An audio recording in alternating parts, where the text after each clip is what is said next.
अजीत डोभाल, भारत के national security adviser.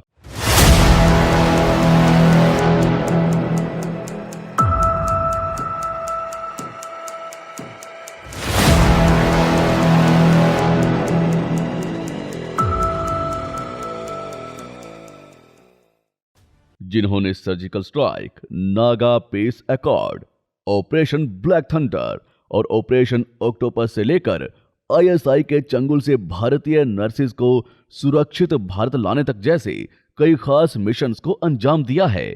ये कीर्ति चक्र और गैलेंट्री अवार्ड भी अपने नाम कर चुके हैं। इन्हें भारत का जेम्स बॉन्ड कहा जाता है। पर क्यों और कैसे एक चेहरा इतने सारे ऑपरेशंस के पीछे रहा? कौन है अजीत डोभाल?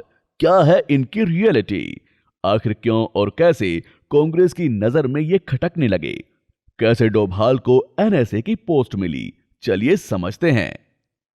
दिन था 20 जनवरी 1945 का, जब उत्तराखंड के पौड़ी गढ़वाल में मेजर जी.एन. डोभाल के घर में अजीत डोभाल ने पहली बार आंखें खोली। इनकी मदर उत्तर प्रदेश के पूर्व मुख्यमंत्री एच.एन. बहुगुणा की चचेरी बहन थी, जबकि father G N. Doval army major. जिस वजह से उन्हें बार बार एक शहर से दूसरे शहर ट्रांसफर मिलता रहता था, यही रीजन था जो अजीत डोभाल ने अपनी स्कूलिंग राजस्थान के king George royal Indian military school से पूरी की। स्कूलिंग के बाद ग्रेजुएशन हुई और फिर मास्टर्स के लिए डोभाल सर ने आगरा यूनिवर्सिटी में एडमिशन लिया। डोभाल सर का माइंड शुरू से ही शार्प, एक्टिव और काफी फास्ट स्पीड में दौड़ता है।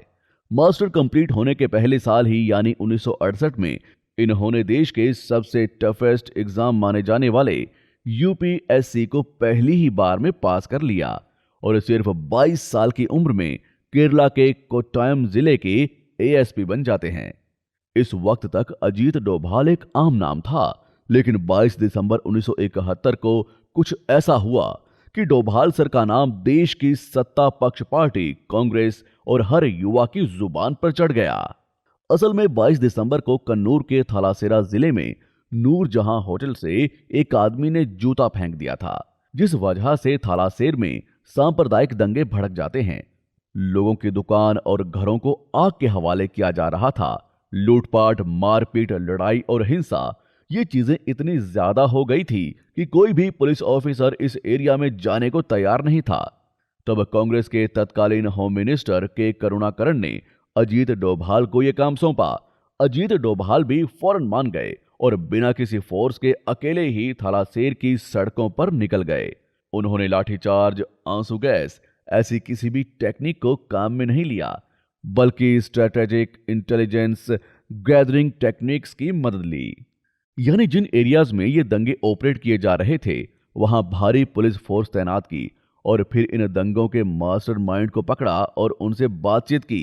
इसके बाद लोगों का सामान जो चोरी हुआ था वो उन्हें लौटाया गया और सिर्फ एक हफ्ते के अंदर अंदर अजीत डोभाल ने बिना किसी फोर्स के इन दंगों को शांत करवा दिया, जिस वजह से डोभाल सर का नाम पूरे देश में छा गया।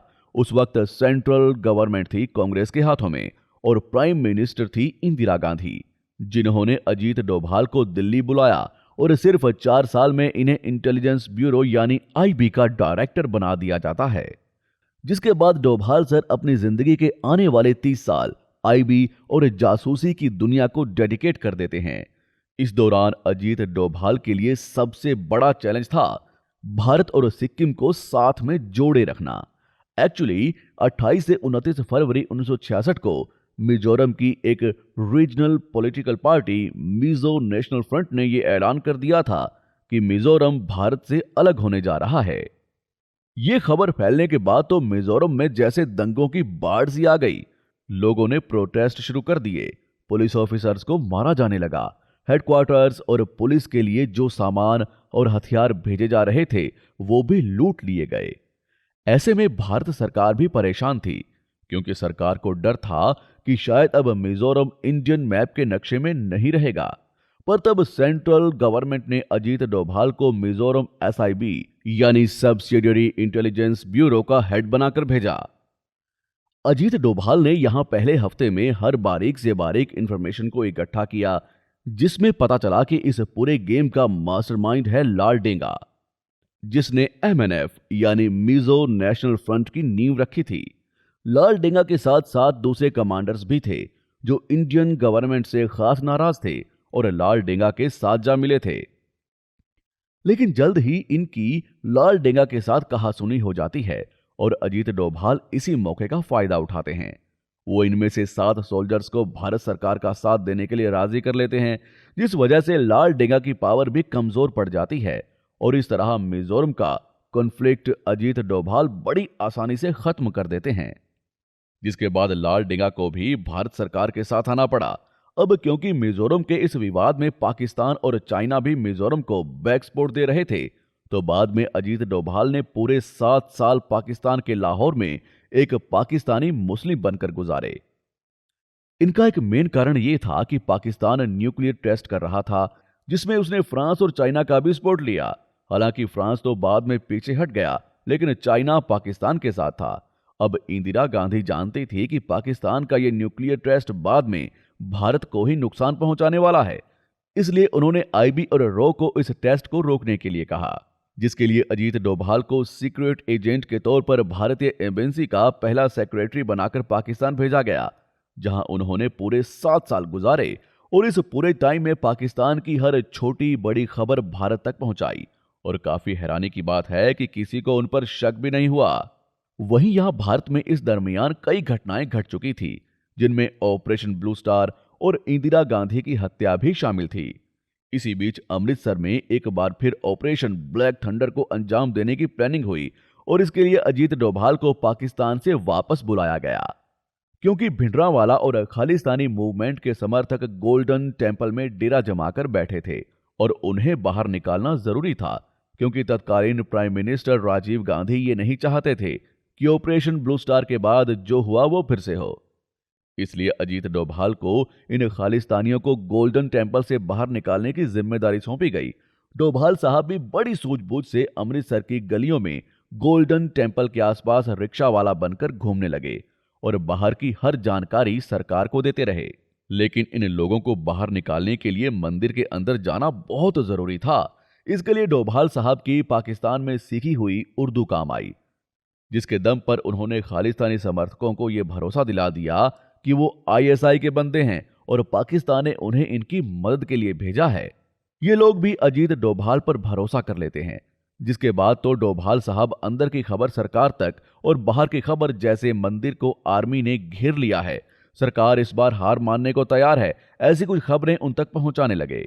जल्द ही अजीत डोभाल अंदर की हर एक चीज से वाकिफ हो जाते हैं और फिर पानी, खाना और बिजली बंद करवा देते हैं, क्योंकि अंदर बहुत ज्यादा गर्मी थी, जिस वजह से बिना बिजली और खाने पानी के ज्यादा दिनों तक सरवाइव करना मुश्किल था।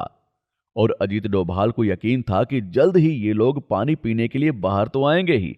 ऐसा होता भी है। 15 मई को जागीर सिंह, जो इन उग्रवादियों का कमांडर था, वो पानी पीने के लिए बाहर आता है और बाहर खड़े एनएसजी कमांडोज उसे मार गिराते हैं। इसके बाद अजीत डोभाल बाकी मिलिटेंट्स को भी सरकार के सामने सरेंडर करने के लिए मना लेते हैं और इस तरह बिना गोली बारूद के ये मूवमेंट खत्म हो जाता है। और इससे खुश होकर 1992 में अजीत डोभाल को लंदन की एम्बेसी में भेज दिया जाता है। एक बार फिर उन्हें 1999 में भारत बुलाया जाता है, क्योंकि इस साल इंडियन एयरलाइंस IC 814 को आतंकवादियों ने हाईजैक कर लिया था। अजीत डोभाल ने इनसे बात की और यह केस भी सुलझ गया। इसके बाद साल आया 2005, जब अजीत डोभाल ने रिटायरमेंट ले ली, क्योंकि 2004 में कांग्रेस एक बार फिर सत्ता में आती है और अजीत डोभाल, जिनकी वजह से जम्मू कश्मीर में पीडीए का गठन हुआ था, उनसे नाराजगी के चलते एक नियम बनाती है और आईबी के डायरेक्टर के टाइम ड्यूरेशन को 2 साल से घटाकर 8 महीने कर देती है, जिस वजह से अजीत डोभाल, जो 2004 में ही आईबी के डायरेक्टर बने थे, वो सिर्फ 8 महीने में ही रिटायर हो जाते हैं। जबकि उनके बाद के डायरेक्टर ESL नरसिम्हा के लिए कोई ऐसा नियम नहीं था। इस वजह से अजीत डोभाल भी कांग्रेस से नाराज होते हैं, लेकिन अब वो कुछ ऐसा करते हैं कि हमेशा पावर में बने रहें और ये मौका इन्हें साल 2005 में ही मिल जाता है, जब अंडरवर्ल्ड के डॉन दाऊद इब्राहिम की बेटी का रिसेप्शन दुबई के ग्रैंड हयात होटल में था। अजीत डोभाल ये अच्छे से जानते थे कि रिसेप्शन में दाऊद जरूर आएगा, इसलिए वो उसे वहीं दबोचने के लिए छोटा राजन, जो पहले दाऊद का ही साथी था, उसे अपने साथ मिला लेते हैं और दो शूटर्स विकी मल्होत्रा और फरीद तनाशा को दुबई से भारत बुला लेते हैं इस ऑपरेशन को अंजाम देने के लिए। लेकिन अजीत डोभाल का यह ऑपरेशन पूरा होने से पहले ही खत्म हो गया, क्योंकि मुंबई पुलिस इन दोनों को अरेस्ट कर लेती है। इसके बाद अजीत डोभाल को बीजेपी का साथ मिलता है और 2009 में वो विवेकानंद इंटरनेशनल फाउंडेशन की नींव रखते हैं और इसी फाउंडेशन की हेल्प से 2008 में इंडियन ब्लैक मनी अब्रोड नाम से एक रिपोर्ट पब्लिश करते हैं। इसके बाद अजीत डोभाल 2 सेमिनार करते हैं, जिसमें रामदेव बाबा, अन्ना हजारे, किरण बेदी और अरविंद केजरीवाल भी शामिल थे। जल्द ही सेमिनार हल्ला बोल विद्रोह में बदल जाता है। देश भर में काले धन को लेकर प्रदर्शन शुरू होते हैं, जिस वजह से कांग्रेस को सत्ता छोड़नी पड़ती है और बीजेपी गद्दी पर बैठती है। और बीजेपी के आते ही अजीत डोभाल को एनएसए की पोस्ट दे दी जाती है, जो आज भी उनके पास है और आगे भी रहेगी। तो दोस्तों, ये थी अजीत डोभाल की स्टोरी।